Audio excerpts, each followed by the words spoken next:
les voy a contar de cómo la ciudad de Copenhague fue casi destruida y sufriendo grandísimas pérdidas irrecuperables. Iniciamos directamente con la crónica de la tragedia y nos remontamos al año 1728, más precisamente al miércoles 20 de octubre, fecha en el cual se dio inicio a la terrible desgracia, y se calcula que el incendio se inició en la actual zona donde se encuentra la estación de Vesterbro y habría sido minutos antes de las 20. La respuesta de las autoridades fue rápida, hicieron sonar las alarmas inmediatamente después del hecho, pero eso no fue suficiente para extinguirlo a tiempo, a causa del precario equipamiento con el que se contaba en la época y sumado a que las calles eran demasiado angostas y no había espacio suficiente para que los bomberos pudieran llegar al sitio con los recursos necesarios para combatirlo. Y además una mala organización por la desesperación del momento, y que el viento ayudara a que las llamas se siguieran propagando a una gran velocidad. Y para ponerle más leña al fuego, allá por las 21 horas de aquel día, la calle principal de Vesterbro estaba ardiendo de ambos lados, y la mala suerte del destino hizo que ese mismo día, horas más tarde, se iniciara un segundo incendio en una cervecería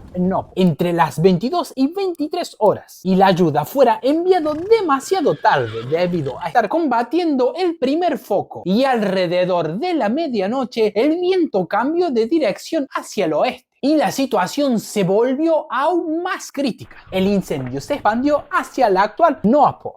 Jueves 21.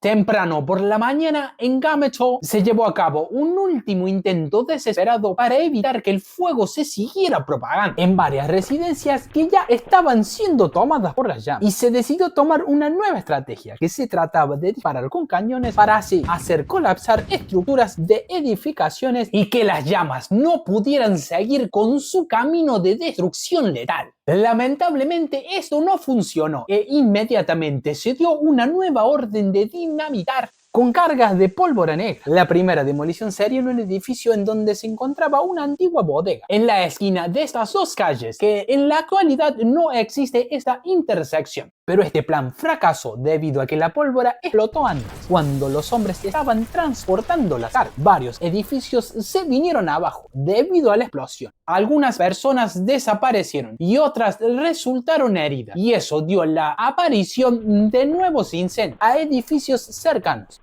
incluyendo una importante iglesia que se encontraba en el lugar. Y minutos antes de las 21:30, las agujas del reloj de la iglesia se encontraban derrumbadas. Ahora, parando un instante para que pensemos juntos un momento. Es realmente increíble la cantidad de sucesos desafortunados que se dieron uno detrás del otro, y aún quedan varios por delante. Es increíble cómo se dieron las cosas. El incendio se siguió propagando por el resto de la ciudad. Llegó a destruir el ayuntamiento por completo, que en esa época se encontraba entre Newton y Gammeltoft. Se siguieron reportando nuevos incendios gracias a brasas que fueron transportadas por el viento. Después le siguieron uno a uno los edificios de la Universidad de Copenhague, incluida su importantísima biblioteca. Y a esta altura del tiempo ya se habían unido los dos focos principales de incendio. Todo esto sumado a varias pérdidas irrecuperables más, que no van a ser contadas en el relato para no hacerlo tan extenso, que dejaron de existir para siempre en este trágico jueves, viernes 22.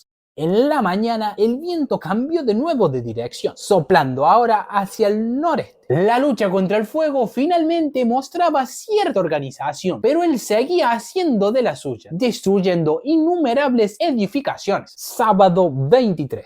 Durante el transcurso de la noche, por fin el viento dejó de soplar y dio una tregua a la ciudad. Y el fuego al fin detuvo su marcha, y varios hogares fueron seleccionados para ser demolidos y así crear cortafuegos. Esto se extendió por gran parte de la ciudad, donde varias otras residencias más fueron demolidas con el propósito de cerrarle el paso a las llamas. Y finalmente el siniestro pudo ser controlado, y el rey dijo que todo había sido resultado de una intervención divina y lo declaró como un nuevo día festivo anual, que años más tarde fue revocado. Pregunta importante a responder: ¿quién fue o quiénes fueron los culpables de tan terrible desgracia? Después de que la situación fuera controlada totalmente, se realizaron investigaciones al respecto para averiguar la verdad de cuál habría sido el motivo real que dio el inicio. Y el culpable resultó ser un niño de 7 años que habría derrumbado accidentalmente una vela. Y ese hubiera sido el motivo por el cual se dio el comienzo a tal desgracia. Aunque muchos piensan que es muy probable que el accidente haya sido el descuido de sus padres al estar manipulando las velas, y que culparon a su hijo para evitar ser castigados. Hijo, el castigo va a ser muy severo, y decidieron regañarlo comprándole un helado.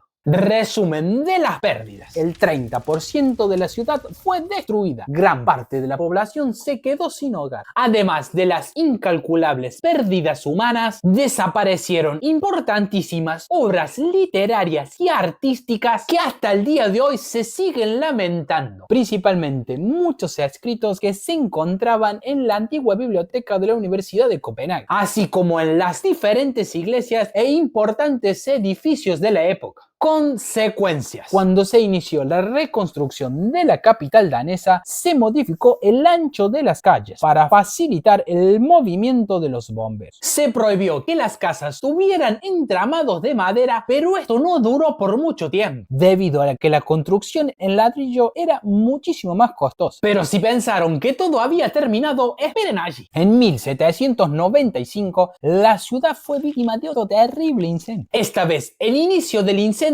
fue en un lugar diferente y se dio en un almacén de madera y carbón. Y esto, sumado a una gran sequía y la enorme cantidad de cuerdas de alquitrán que se utilizaban en el puerto, fue una combinación perfecta para que se propagara muy rápidamente. Las pérdidas también fueron enormes y la unión de los dos incendios terminó por destruir casi por completo el pasado medieval y renacentista de la ciudad. Pues del segundo gran incendio se tomaron muchísimo más en serio las normativas para reconstruir Copenhague. El plan contó con varios apartados dedicados a antiincendios, el mayor uso de ladrillos y la construcción de las esquinas en diagonal. Así que cuando anden por el centro de la ciudad y presten atención en las esquinas y vean que los edificios terminan en diagonal, ahora sabrán que la razón fue para facilitar el desplazamiento de los bomberos con escaleras de gran longitud, y las calles fueron construidas en línea recta. Pero diferente a lo que muchos podemos llegar a pensar, en estas irrecuperables pérdidas, en estos dos devastadores incendios que azotaron a la ciudad, hubo un renacimiento increíble de la misma, debido a que afortunadamente coincidió con una de las épocas de oro de Dinamarca, donde surgió la arquitectura neoclásica y fue reconstruida con muchísimo esmero. Y personalmente me encontré varias veces deteniendo mi marcha en algún semáforo céntrico y observando por un instante a mi alrededor y pensando: qué linda que sos, Copenhague. Los invito a suscribirse para no perderse este tipo de contenido. Espero que anden muy bien y nos vemos en otra nueva entrega de Según Guille. Chau, chau.